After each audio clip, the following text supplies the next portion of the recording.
सो 9th standard से 10th standard में आ गए हो, क्या आपने अपनी पढ़ाई शुरुआत कर दी है? 10th स्टैंडर्ड बोर्ड एग्जाम्स होता है, ये तो आप जानते होंगे, और उसको पढ़ने के लिए हमें बहुत जल्दी स्टार्ट करना होता है क्योंकि सिलेबस जो होता है वो काफी बड़ा होता है। तो क्या आपने स्टार्ट कर दी? ईमानदारी से मुझे कमेंट करके बताना कि यस सर हमने स्टार्ट कर दिया, हमने ये चैप्टर भी पढ़ लिया है।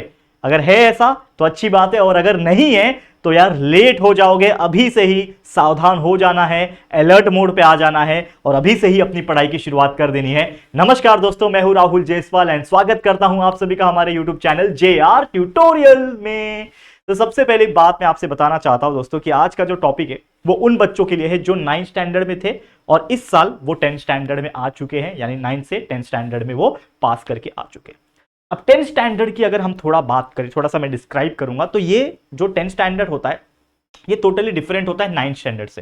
अब आप बोलोगे सर डिफरेंट कैसे होता है? 9th में भी वही सब्जेक्ट है, 10th में भी वही सब्जेक्ट है। आई टोटली अग्री कि यस बच्चा 9th में वही सब्जेक्ट है, 10th में भी सब्जेक्ट्स वही है, लेकिन आप कंटेंट अगर आप देखोगे, जो इंफॉर्मेशन देखोगे, जो सिलेबस देखोगे, उसमें जमीन आसमान का फर्क है। उल्टा 10th स्टैंडर्ड जो है, अगर हम सिलेबस पॉइंट ऑफ व्यू देखेंगे तो एक टाइम पे 9th से हमको इजी लगेगा क्योंकि 9th तो आपके लिए नया था, क्योंकि 8th में तो आपने मैथ्स पढ़ा था, साइंस पढ़ा था, जनरल साइंस, लेकिन 9th में आपने मैथ्स 1 मैथ्स 2 अलजेब्रा ज्योमेट्री पढ़ लिया। मैथ्स 1 मैथ्स 2 पढ़ने के बाद फिर साइंस के अंदर भी बहुत सारी चीजें पढ़ ली। तो उल्टा 10th स्टैंडर्ड आपको इजी लगना चाहिए और 9 से ज्यादा मार्क्स आना चाहिए, लेकिन ऐसा होता बिल्कुल नहीं है। 10th standard is very much different. तो एक चीज मैं आपसे कमेंट करने के लिए कहता हूं, जो कि ये कि comment your 9th standard marks. अगर आप लोग 9th से 10th में आए हो, करेक्ट है, जून आ गया, अब आपके रिजल्ट्स आपके हाथ में लगभग अप्रैल एंडिंग में, मई स्टार्टिंग में ही आपके स्कूल से मिल चुके। तो 9th स्टैंडर्ड में आपको कितने परसेंटेज मिले थे ये मुझे आप लोग कमेंट करके बताओगे। वीडियो को अभी पॉज करोगे और फटाफट से मुझे कमेंट करके बताना कि 9th स्टैंडर्ड में आपको कितने परसेंटेज मिलेंगे। फिर मैं एक चीज आपको बताता हूं। कर लिया? रुका था मैंने आपके लिए, पॉज किया वीडियो को, कमेंट कर लिया। अब सुनो मेरी बात, ये मैंने क्यों बोला, क्योंकि 9th स्टैंडर्ड में जो भी आपको परसेंटेज मिले हैं उससे काफी अच्छा, कई ज्यादा परसेंटेज आप 10th में स्कोर करने वाले हो, इस बात की गारंटी मैं आपको देता हूं। खुश हो गए? खुश हो गए, मन में लड्डू फूटने लगे कि 9th में मेरे तो 75 आए थे, तो क्या मैं बोर्ड में 80-85 आराम से ला पाऊंगा? यस, बिल्कुल ला पाओगे। जो बच्चा 80-85 9th में स्कोर कर रहा था वो डेफिनेटली 5-8-10% का इंक्रीमेंट लेगा और अच्छे से अच्छा परसेंट स्कोर करेगा। और ऐसा भी होता है कि जो बच्चे 60 लाते हैं, 70% में अटके रहते हैं, ठीक है, या फिर 55 60 65 वाले जो बच्चे होते हैं, उनका जो सपना होता है कि मैं भी कभी 90 का आंकड़ा टच करूं, 90% का शक्ल देखूं, तो ये भी पॉसिबल है। लेकिन उसके लिए ये पूरा साल, जून का पूरा मंथ से लेके पूरा दिसंबर जनवरी फरवरी तक आपको हार्ड वर्क करना पड़ेगा। कैसे करना है, क्या करना है, ये सभी चीज मैं बताने वाला हूं। ध्यान से इस वीडियो को देखना। यहां तक आ गए हो, यहां तक वीडियो देख लिया है तो लाइक मार देना और इस वीडियो को 1.5 की स्पीड पे सेट कर देना ताकि कम समय में इस वीडियो को आप एंड तक देख सको। एंडिंग मिस मत करना, ठीक है। चलिए, एक और चीज मुझे आप बता सकते हो, जो कि है कि आपका स्कूल जो है वो रीओपन कब हो रहा है, स्कूल्स डेट क्या है, उसके अकॉर्डिंगली हमने बहुत सारी चीजें प्लानिंग की है, वीडियो की शेड्यूलिंग की है, तो उस डेट के अकॉर्डिंग हम वीडियोस डालने वाले हैं। तो आप जरूर से मुझे स्कूल रीओपनिंग डेट बता देना, ठीक है। अब यहां पे अगर मैं बात बोलूं कि यार वैकेशंस ऑलमोस्ट आपने सभी ने एंजॉय कर लिया होगा, वैकेशन भी ऑलमोस्ट एंड होने आया, जून स्टार्ट हो चुका है, आज 1 तारीख 2 तारीख होने वाला है, तो जून ऑलमोस्ट स्टार्ट हो चुका है और लगभग 10-15 दिन के अंदर मुझे लग रहा है कि स्कूल स्टार्ट हो जाएंगे। तो एग्जैक्ट डेट क्या है वो मुझे कमेंट करना, ठीक है। अब यहां पे क्या करना है, आप लोग को अपने आप को ये सोचने पे मजबूर करना है कि आप किस लेवल पे पहुंचना चाहते हो। मान लो कि आप एक 9th में 70% लाने वाले एक बच्चे थे, 9th स्टैंडर्ड के फाइनल्स में आपने टोटल मिला के 70% निकाला, तो क्या वो 70% से आप खुश हो? क्या आप ये सोच रहे हो कि आगे जाके मैं बहुत अच्छा परफॉर्म करूं, क्या मैं भी उस टॉपर्स के लिस्ट में शामिल हो सकूं, क्या मैं अपने स्कूल में, अपने जिले में, अपने डिस्ट्रिक्ट में अच्छा टॉप रैंक निकाल सकूं, परसेंटेज इंक्रीज कर सकूं, मेरे फैमिली को, मेरी पेरेंट्स को मैं प्राउड फील करा सकूं, मुझे प्राउड फील करा सकूं? तो ये चीज अगर आप सोचते हो तो आपको बड़ा सोचना पड़ेगा। It's time to think big and it's time to upgrade yourself. अब वो कैसे होगा, क्या होगा, ये बिल्कुल ध्यान से आपको सुनना है। बहुत सारी चीजें हैं लेकिन वो आप ही को करनी है। हमने आपके लिए कर रखी है और कर रहे हैं और करते रहेंगे आगे भी, लेकिन आप हमारे साथ हाथ में हाथ डाल के अगर चलोगे इस पूरे साल में, तो मैं गारंटी बोल सकता हूं कि बच्चों, आपने जो भी 9th में परसेंट स्कोर किया था उससे बहुत अच्छा रिजल्ट आपका बोर्ड एग्जाम में आने वाला है। अब यहां पे मैं बोलना चाहता हूं कि आपको फिलहाल में, जून मंथ आ गया, कोई प्रेशर फील नहीं हो रहा होगा।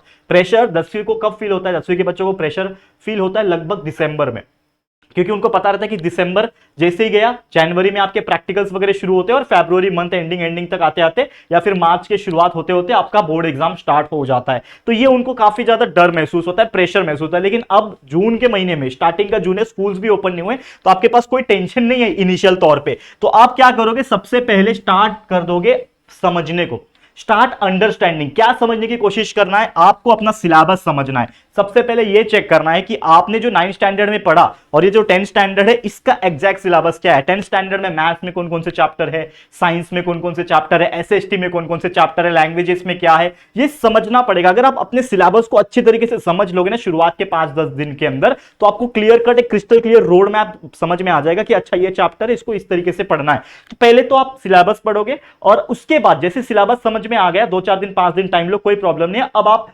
जो चैप्टर से उसको एक एक करके समझना स्टार्ट करो। मान लो आपने साइंस सब्जेक्ट लिया, अब साइंस में पहला चैप्टर साइंस 1 की बात करो तो ग्रेविटेशन है, साइंस 2 में पहला चैप्टर की बात करो हेरिडिटी एंड इवोल्यूशन है। तो आपने पहले पहले चैप्टर साइंस 1 साइंस 2 के उठा लिए, अब वो पढ़ना स्टार्ट करो, टेक्स्ट बुक रीड करो, हमारे वीडियोस जो लेक्चर वीडियोस है उसको देखो, जिससे आपका कंसेप्ट क्लियर होगा। क्योंकि अगर आपने कंसेप्ट क्लियर कर लिया बच्चा, तो आपको उसी चैप्टर्स के जो क्वेश्चंस होंगे, जो क्वेश्चन के आंसर्स होंगे, उनको लर्न करने के लिए काफी इजी लगेगा। तो वो आपको करना है, सिलेबस जैसे ही समझोगे वैसे ही सब्जेक्ट्स पे आके उसके चैप्टर्स को पढ़ना स्टार्ट कर देना है। लेक्चर्स वीडियोस जो हमने आपकी यूट्यूब पे डाल रखे हैं आप सभी की हेल्प के लिए फ्री ऑफ कॉस्ट, वो सभी चीज देख सकते हो आप, बहुत ज्यादा हेल्प मिलेंगे कंसेप्ट क्लियर करने के लिए। जैसे ही वो आप धीरे धीरे समझना स्टार्ट कर दोगे, आपको अकॉर्डिंग टू द बोर्ड्स ये पढ़ना स्टार्ट करना पड़ेगा। बोर्ड्स के अकॉर्डिंग ये वर्ड मैंने यहां पे क्यों लिखा है, देखो बोर्ड्स क्या होता है, ये कंप्लीट एक पैकेज है। ये पूरा साल भर जो भी आपने पढ़ा है वो पूरा आपको लिखना है एग्जाम में जाके। ऐसा नहीं है कि लास्ट के 2 महीने में जो पढ़ा है, 4 चैप्टर जो पढ़ा है, 2 चैप्टर पढ़ा है, वही आएगा, ऐसा नहीं है। ये 10th स्टैंडर्ड 9 से इसलिए अलग होता है क्योंकि इसमें पूरा सिलेबस आता है। अगेन जैसे मैंने बोला कि 10th standard is different from the 9th standard because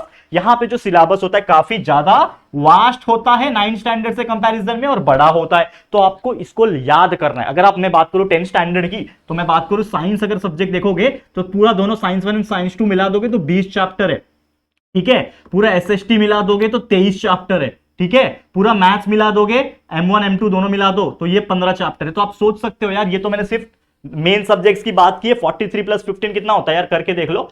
58 होता है कम से कम, अंदाजा एक नॉर्मल 58 चैप्टर से आपके साइंस मैथ्स और एसएसटी में। और भले ही इनके एग्जाम्स अलग होते हैं, साइंस 1 अलग होता है, साइंस 2 अलग होता है, मैथ्स 1 मैथ्स 2 अलग होता है, हिस्ट्री पॉलिटिकल साइंस और ज्योग्राफी अलग होता है, फिर इंग्लिश हिंदी मराठी अलग होता है। I know that thing, but nothing, the मुद्दा, the main point is that कि आपको ये चैप्टर्स को पढ़ना पड़ेगा, कंसेप्ट समझना पड़ेगा, लेक्चर वीडियोस देखो और फटाफट से उसको याद करो। क्योंकि याद अभी से ही कर रखोगे, बहुत सारी चीजों को बाय हार्ट अभी से कर रखोगे, तो जो आने वाला फर्स्ट यूनिट टेस्ट है या फिर आने वाला मिड टर्म एग्जाम्स है, तो ये तैयारी होती रहेगी। आपका मेन टारगेट क्या है, फाइनल्स, जो कि आपके लिए बोर्ड। तो अभी से ही आप तैयारी करने लगो और हर एक चैप्टर्स को इक्वली नजर से देखते रहो। अब जितना जल्दी स्टार्ट करोगे, ये मैं बार बार इसलिए बोल रहा हूं, जितना जल्दी स्टार्ट करोगे उतना जल्दी फिनिश भी करोगे। क्योंकि मैंने बोला कि हमारे पास बहुत कम समय होता है। अगर आप देखोगे ध्यान से कि जून में आपके स्कूल फ्री ओपन हो जाते हैं, तो जून, जुलाई, अगस्त, सितंबर, अक्टूबर, नवंबर और दिसंबर, ये जो मंथ होता है, कितना मंथ हुआ देखो, 1 2 3 4 5 6 7, ये 7 मंथ होता है एक्चुअल में आपको पढ़ने का। 7 मंथ में आपको पूरा का पूरा पढ़ना होता है और रिमेनिंग जो जनवरी और फरवरी रहता है ना, ये पूरा आपका बिजी रहता है in practicals and revision and all, ठीक है। मतलब 7 महीना पढ़ने का और 2 महीना रिवीजन करने का, जिसमें प्रैक्टिकल्स एंड स्कूल के बहुत सारे काम आ जाते हैं। तो यही आपके पास टाइम है। तो जितना जल्दी शुरू करोगे, जून से स्टार्ट कर दिया तो दिसंबर में, नवंबर में कंप्लीट कर पाओगे ना। नहीं तो कुछ बच्चे ऐसे होते हैं, नवंबर में स्टार्ट किया भाई, नवंबर में स्टार्ट किया तो क्या 1 महीने में कंप्लीट होता है सिलेबस? नहीं होता है। तो नवंबर ले लिया, दिसंबर ले लिया, जनवरी ले लिया, जिसके वजह से आपका सिलेबस जनवरी एंडिंग खत्म होगा, तो आपको रिवीजन के लिए टाइम कम पड़ जाएगा। और रिवीजन अच्छे से नहीं किया तो पेपर कैसे लिखोगे? सबसे इंपॉर्टेंट चीज क्या है? रिवीजन। तो इसीलिए मैं बोलता हूं start early and the finish early. And आपकी हेल्प के लिए हमने हर सब्जेक्ट का, देखो दोस्तों ध्यान से सुनना, इसी चैनल JR ट्यूटोरियल्स के ऊपर हमने हर सब्जेक्ट का पूरा, हर चैप्टर्स का lecture by lecture videos upload करके रखा है। आपको कोई तकलीफ नहीं होगी, बस आपको यूट्यूब पे जाना जाना है, सर्च बटन पे क्लिक करना है और टाइप करना है। मान लो आपको मैथ्स का पहला चैप्टर लीनियर इक्वेशन 2 वेरिएबल पढ़ना है, टाइप करो linear equation in 2 variable bye JR tutorials, इतना टाइप कर लो। जो भी चैप्टर पढ़ना है वो टाइप करो, बाय JR ट्यूटोरियल्स टाइप करो, हमारे लेक्चर वीडियोस आपको दिख जाएंगे, उस पर क्लिक करना है और पढ़ते रहना है। आप 1.5 की स्पीड से लगा के देखो, लेकिन देखो जरूर, जब कंसेप्ट क्लियर हो जाएगा फिर उसको प्रैक्टिस करना। मैथ्स के एग्जांपल्स उठाओ, हर टॉपिक के एग्जांपल्स उठाओ, उसको प्रैक्टिस करो, देखो कैसे नहीं आएगा, बहुत अच्छी तरीके से आएगा। ठीक है, तो प्लेलिस्ट भी हमने बनाया हुआ है। प्लेलिस्ट जैसे कि आप जानते हैं, हमारा जो YouTube चैनल आप खोलते हो तो पहला होम पेज आता है, फिर वीडियोस आता है, वीडियोस के बाद लाइव सेक्शन है, लाइव के बाद प्लेलिस्ट, ऐसा कुछ सेक्शन आता है। तो प्लेलिस्ट में जाओगे तो हर स्टैंडर्ड के हिसाब से आपको फोल्डर्स मिलेंगे, उन्हीं फोल्डर्स में आपके वीडियोस होंगे। 10 स्टैंडर्ड का ढूंढो, सब्जेक्ट के हिसाब से फोल्डर्स बनाए और पढ़ाई करते रहो। बस इतना ही मुझे बोलना है,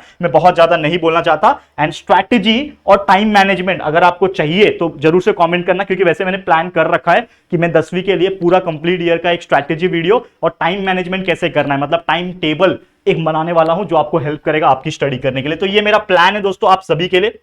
जितना हो सके आप लोग इस चीज से अच्छे से पढ़ते रहना और ये चीज फॉलो करते रहना, और बहुत सारी चीजें और भी आपके लिए हम लाने वाले हैं। ठीक है, तो आज के लिए इसी के साथ इस वीडियो को एंड करता हूं। उम्मीद करता हूं ये वीडियो आपके लिए बहुत ज्यादा हेल्पफुल रहा होगा। तो प्लीज जितना हो सके इस वीडियो को अपने सारे महाराष्ट्र के जितने भी आपके फ्रेंड्स हैं, रिलेटिव, सबको फैला देना। और वीडियो पसंद आए तो लाइक कर देना, पहली बार चैनल पे आए तो चैनल को सब्सक्राइब करके बेल आइकन को प्रेस कर देना। ठीक है, चलो गाइस, जल्दी मिलेंगे फिर एक और नई वीडियो में, तब तक के लिए thank you and good bye.